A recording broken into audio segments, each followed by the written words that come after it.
Hello and welcome to the Today's Homeowner Weekly Podcast. We're here to help you with the challenges we all face as homeowners. I'm Danny Lifford. And I'm Joe Truini. And each week, Danny and I are here on the podcast to answer any and all home improvement questions. And we want to hear from you. Send us your questions or comments at todayshomeowner.com/podcast. Okay, Danny, let's get started. Today's Homeowner Podcast is brought to you by the Home Depot. How doers get more done. This week, we can tell people are getting ready for the holidays because we have a homeowner that really wants to do a deep cleaning of their stained kitchen cabinets. We've got just the solution on that. Also, refinishing cast iron plumbing fixtures. So many times these cast iron plumbing fixtures look so good, but they just need a fresh look. Is that a do-it-yourself project, or do you need to call in the pros? Also, can you install a radiant floor heating system over an existing slab? And what's the best type of floor to install on top of it? And of course, we got a great simple solution coming up as well. Yeah, Danny, this week I'm going to share a simple solution on how to build, for lack of a better word, a shoe cleaning station. It's something you can build very quickly and easily using 3 scrub brushes. So you can keep your shoes nice and clean before walking into the house. All right, as you can see, we've got a lot of different subjects to cover with you on this podcast. Let's get started. Right now, we're going to go to Jerry to see if we can answer a question about cabinets. Jerry, welcome to the show. Hi there, guys. How are you? We are doing great. Great, thanks. Terrific. So glad to have you on the show. I understand that you're trying to get those kitchen cabinets to shine just a little bit. Well, it's mostly the corners, that have just had built up gunk on them from all the years, from not wiping your hands before you open the cabinet, when sure. you're cooking and all that. Mm-hmm. And I haven't been very successful at getting the gunk off, and I wondered what would be your advice to me. Okay, well, we have a proven method that certainly has worked well on that. Are the cabinets stained or painted? Stained. Okay. All right. Works great on that. So here's what you do. You get a clean sponge, wet it just a little bit, put it in the microwave for about 15 or 20 seconds. And first we get the germs away, huh? Yeah, exactly. Do that. And it warms it up just a bit. And then, get you some really good gloves, to wear for that, some vinyl gloves. And then get a citrus cleaner. The citrus cleaners, I've just really have used them in a lot of different ways, but particularly when you're trying to do a little degreasing, and then using the citrus spray in conjunction with that warm sponge, you'll be surprised how it will kind of melt off any of that grease and gunk and any of the oils that are on there. And you'll be surprised how it'll really make a big difference in particularly those areas around like your cooktop where you have maybe a little bit of that heat that's adding to it. But it really does work very, very well. We've recommended this to a lot of homeowners and have heard some great feedback on it as well. Well, that sounds great. Do you have to dilute it or anything? Not at all. No, you can just spray it right out of the bottle. So you just get it at a big store, right? Yeah, you can get it in just about any store at all. Different types of citrus cleaner that's available. And everybody needs a new sponge anyway, so why not get a brand new sponge? And sure. You'll see a big difference in it. It really does make a difference, Jerry. Oh, I'm so glad. That's great. Because I've tried a lot of things and nothing's moving it. So great. Thank you so much. Yeah, you're welcome. I just want to add one other thing. You're talking about in the corners, and what I've found is an old toothbrush. Excuse me, dip it into whatever cleaning solution you have or spray it on, and a toothbrush will help you get into those corners. And I assume you're talking about the corners of where the door panel meets the door frame. Yeah, where the door knob, where the knob is to open it. Right, and the knobs, it would be easier to clean them if you can remove the knobs. So I would unscrew the knobs, and this way you get total tip. access to it. Okay? Okay, sounds great. All right. Okay, Jerry, right. Thanks so much for being with us, and hope you have a nice holiday season. Okay, thank you very much. Bye-bye. Let's go to the emails here. Joe, I wanted to see if we could chisel away at this list. All right. And again, we appreciate any emails we get. todayshomeowner.com/ask. This one came from Tim in Daphne, Alabama. I recently noticed a single thin diagonal crack in the mortar joints of my 23-year-old brick veneer home. The crack extends diagonally down from the top corner near the roof for approximately 4 feet. The crack is small and is only in the mortar, not in the brick. Now, I understand this could be caused by a lot of reasons, including settlement at the corner of the house, temperature changes. The crack does not appear to be changing. I'd like to know your thoughts on the cause and potential repair. Is there any mortar grout repair that I could try that would be very aesthetically pleasing? The good news here, Tim, of course, is that it is following the mortar joints and is not crossing through the brick. When you have a line, especially one that's vertical, and you see it crossing through the face of the brick, that's definitely points to some type of settlement. And settlement is not good in any situation because a lot of times it doesn't quit settling and those cracks get bigger and bigger. What you're looking at is more of an expansion and contraction type of crack. And to tell you the truth, a lot of times that happens because originally when they did the mortar work, it may be that they finished up one day. The next day, they didn't prepare the brick surface properly. They laid the new bricks, and that never really stuck together, kind of like a cold joint that you have in concrete. So most likely, this is a very simple thing. And Joe, as far as repairing a small hairline crack like that, I think there's nothing better than if he was able to really figure out what the original mortar color is, which almost all of it is the traditional gray or buff, and then mix that very carefully so that it is the right, and then just put on the rubber gloves and just work that into it so that you're not getting a lot of mortar on it and not getting mortar on the face of the brick, and that crack will really disappear. I think that'll be the best way to handle it. Yeah, if you could match that old mortar, and it probably won't look, it might look pretty obvious. The repair might look pretty obvious at first because it's not weathered. And we often say when you're patching mortar or concrete, sometimes the repair is more obvious than the crack is. And the other option is if he doesn't want to use mortar, Quikrete makes a mortar repair caulk that's textured. And so when you put it on, it has like a little bit of texture in it, just like the mortar does. So when you put it on, it's made to blend in with standard gray mortar. So if that's what Tim has, this might work out great. Just get a caulking gun, put it in, wipe it smooth. And the other great thing is, unlike mortar, which dries hard, this caulk has a little flex to it. So it'll expand and contract and maybe hide that crack for a little longer. You know what I saw somebody do one time, and I thought this was really clear. You know, back in high school when you had those little bitty glass slides that you would, look under the microscope on, I saw someone that had, it was a home inspector that I met many years ago, and he was trying to help a homeowner determine if a crack was an active crack or active settlement. Right. So he took that little glass piece and glued it over a particular crack. So he glued it with epoxy glue over it. Now, and then he said, let's give it a month or so. He went back a month later, and the glass had a thin crack on it that shows that movement was still taking place. So very simple way of seeing if you still have movement there. And by just putting that rigid piece of glass over it, it showed that there was something active, and they were able to correct the foundation problem that they found on it. So very clever. I like that. Little simple little things there. And that's one of the things that we really focus on here on today's Homeowner Radio, is really giving you some simple ways to approach what could be some complicated problems in your home. We'll break it all down for you to make it a lot easier, not only to understand the problems, but to take care of them. Time for our best new product segment, brought to you by the Home Depot. How doers get more done. There's two things that you have to have for a successful paint job: good prep and good tools. But good tools doesn't just refer to brushes and rollers that last a long time. They need to make it easy for you to do your best work. And I think the Worcester Shortcut Hook and Hold Sash Brush might be one of my new favorites. The Shortcut brushes have been around for a long time, and they make working in really tight places a lot easier, but this one adds another advantage. This little integrated plastic swivel hook is perfect for hanging the brush on the side of a paint can or a bucket, so you spend less time looking for a safe place to park your brush and less time cleaning up messes. Plus, the soft elastomeric handle gives you extra comfort and control, and the full-size head means these small brushes still deliver smooth, fast coverage. So you might be very interested in this brush, and of course, Worcester is known for some really, really good paintbrushes, and you can find out more on this particular one by going to HomeDepot.com. Hey, we're going to go right now to Iowa, where we have a lot of great listeners there. Bruce is on the line to tell us about a great project. Bruce, I like this idea that you have in terms of possibly using an old cast iron sink. Tell us what's going on.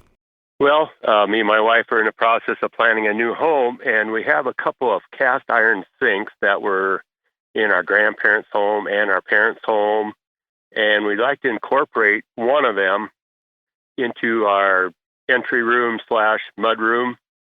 And my question is it possible to refurbish these? And if so, is it something I could do it yourself, or if I'm going to hire somebody? Well, I'll tell you, it's a great question. A lot of people, ponder the same thing.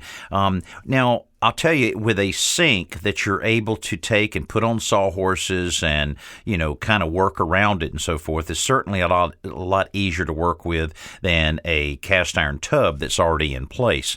Now, I have heard all kinds of mixed reviews on the do-it-yourself kits. Now, naturally, they're not all created equal. Some are better than others. All of them require a lot of work, particularly in prepping prior to putting the refinishing coat on there.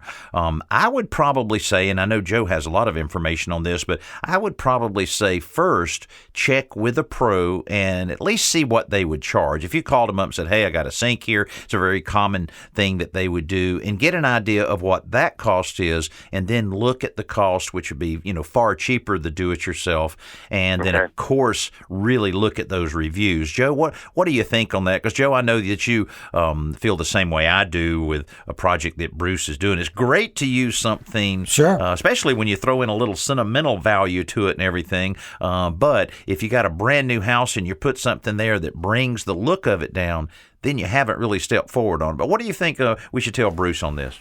Yeah, Bruce, I love the idea of saving an old sink, especially if it came out of your grandfather's house or your grandmother's or your parents. And yeah, you could hire someone, but I would suspect, depending on the size of the sink, it might cost anywhere from $300 to $400, which is certainly cheaper than buying a new sink. My attitude is, do the DIY kits work? I know Rust-Oleum makes one that is probably the most popular one. It's just called Tub and Tile Refinishing Kit. It's about $22. It's essentially a 2-part epoxy paint that you roll on.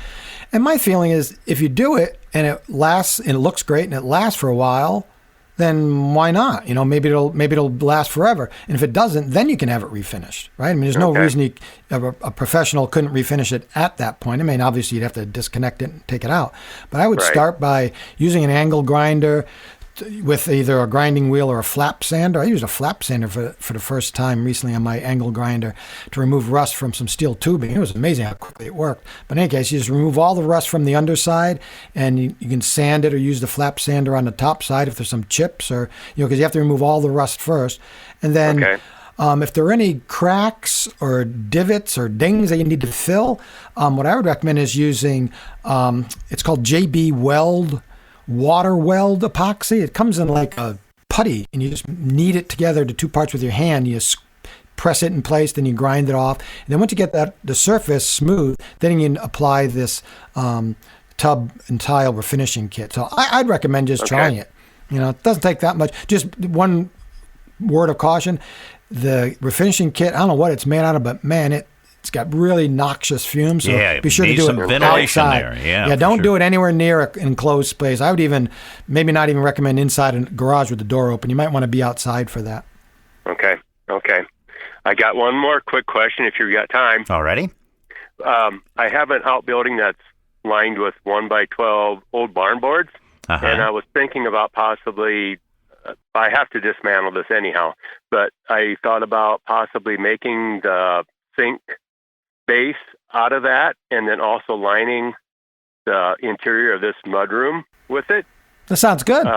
How would I frame that room? I don't really want to put studs every 12 inches. Well, you could probably go with 1x4 and go horizontally along there, and then you can run these boards vertically, which is normally the way a lot of the barn wood goes like that, and it works really, really well. Matter of fact, it'll look great. You might want to do a little bit of light sanding on that wood before you install it or after you install it, just to clean it up and get some consistency out of it. You don't necessarily want it to be real smooth, but I think you're going in a great direction. That sounds like it would be awesome. Best of luck to you on your brand new home. Congratulations on that. Happy holidays, and we appreciate you being part of the show. Let's go to another email here from Metairie, Louisiana. Delphine writes, our split-level home was built in the late 50s. It has an attic vent fan, and the previous owners installed central air conditioning. Now the floors in the living room and dining room are buckling because of excessive moisture. I can't put fiberglass insulation under the crawl space because it's too damp there. What do you recommend? Oh, boy. Wow. That's a lot of moisture and the floor's buckling. It certainly is. Well, we've got to get in that crawl space, Delphine, we got to get that moisture out of there. So you need to make sure you have foundation vents evenly surrounding the entire foundation. And Joe, I believe our recommendation on that is you take the square footage of your downstairs area, divide it by 150. Correct. And that tells you how much square footage of venting that you need. It sounds complicated, but it's very, very easy. Let's say you have 1,500 square feet divided by 150. That means 100 square feet of venting you need around there. You can count all of the vents, figure out how big they are, and most of the time people realize, I just don't have enough. And so that's very important to have that. And occasionally, we still are hearing more and more people installing the simple fans with the humidistat there that will kick on and pull air through there in some of these more acute situations. But of course, that plastic on the ground is the most important of everything. That absolutely. That's the very first thing. Put a vapor barrier 6 mil on the floor. Overlap it by, they usually say 6 inches. I recommend overlapping at least a foot and bring it up, let it curl up onto the side walls. You want to block as much as possible. And then once everything is dry, you may have to run a dehumidifier, increase ventilation. Once the underside of the floor and the floor joists are dry and you don't see any signs of mold and mildew, she's right. I would not recommend fiberglass in that situation, but I would put up some mineral wool insulation. It's got a great insulating value. It's highly resistant to moisture. And then you just would hold it up with either stay wires, these wires called stay wires, or staple up chicken wire or something like that, just to hold it up against the underside of the floor. We know our listeners love great solutions for organization and storage. There's no better way to corral all that clutter in your home than with beautiful cabinetry. Now, we put together a fantastic resource for you on todayshomeowner.com to help you navigate through everything you need to know about cabinets, from selection and finish to installation and storage accessories. So find out a lot about this with informative videos, articles, and more by heading over to todayshomeowner.com/all about cabinets. It's brought to you by our friends at Cabinets to Go. Right now, let's go to Oregon, and Joanna's on the line with a question about flooring. Joanna, welcome to the Today's Homeowner Radio Show. Hey, thank you very much. It's a pleasure to be here. Oh, we're glad. Thank you. We're glad to have you. Tell us about this. You're pondering different types of flooring, as is a lot of homeowners are thinking about different types of floors because there's so much to choose from. What are you thinking about this? Well, I would like to go with radiant heat in the flooring, and I understand from my contractor that limits the choices. The logical choice is tile, but I don't want tile. Okay. So I'm trying to figure out if there's another product that would work. The other factor is I'm on a cement slab. Right. So that needs to be taken into consideration as well. So, Joanna, if I ask a quick question here. So you have a concrete slab, but the radiant heat coils have not been installed in that slab yet? Is that correct? Oh, no. My place is old. It's like right. 60s. Right. So if I decide on the radiant heat, then it would lay over the concrete slab. Okay. And this is a hydronic system, hot water tubing, or electric? Probably electric. Okay. Well, electric makes it a little easier. Well, if you don't want tile, which, as someone suggested, is absolutely the best, and the reason it's the best is that you want a really dense material that will absorb all that heat, then radiate it into the room. I happen to have two different radiant heat floor systems in my house, a hydronic system with wood over it, engineered wood, and I have an electric system in a bathroom with tile. So I've lived with both for about 20 years. So you want something as dense that will absorb that heat. If you don't that's fine. You could do carpeting or vinyl or pretty much anything. You could do wood floor. You might want to stay away from an engineered wood floor, because the problem I ran into is that it started to delaminate in some places. So you have to check with the manufacturer. And if you do use a material other than tile, you may have to change they'll have to engineer the system for that, meaning you may have to have more tubes, more electrical wiring, or run it at a slightly higher temperature. So I would talk to whoever's installing it first. But as far as what you can put over it, you can put almost any. You can put carpeting, you can put vinyl. If you do wood, I would do a solid wood floor.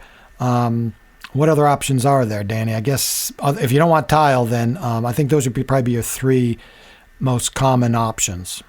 The other issue is this flooring system will run into my kitchen. Okay.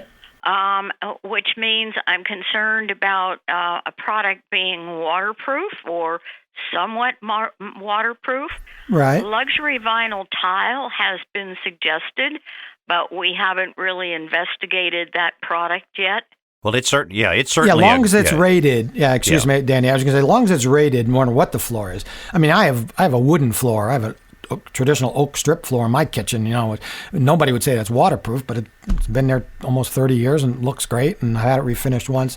So, as long as you're careful. But if you're going to put down vinyl, you got to make sure it's water resistant or waterproof. And that would be thin enough, and it's relatively dense enough that I think you'd probably get pretty good heat transfer from the electric coils that would be underneath it. Okay. Well, that's all very helpful. I really do appreciate it.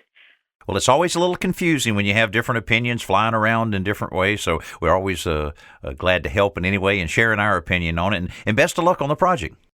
Thank you very much. Thank you, and happy holidays. Okay, same to you. Thanks so much, Joanna.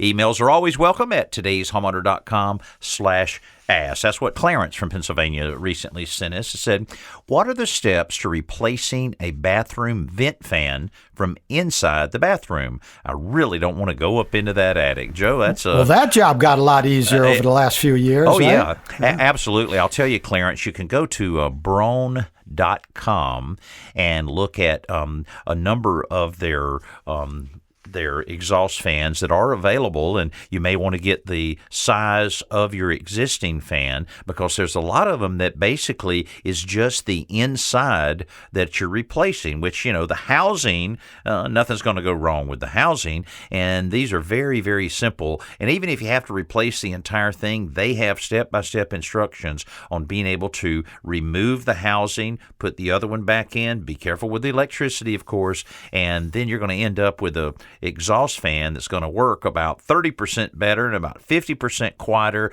and even the grill that goes over it can be very, very, very modern on it. As you said, Joe, they've certainly made it a lot easier to stay out of the attic.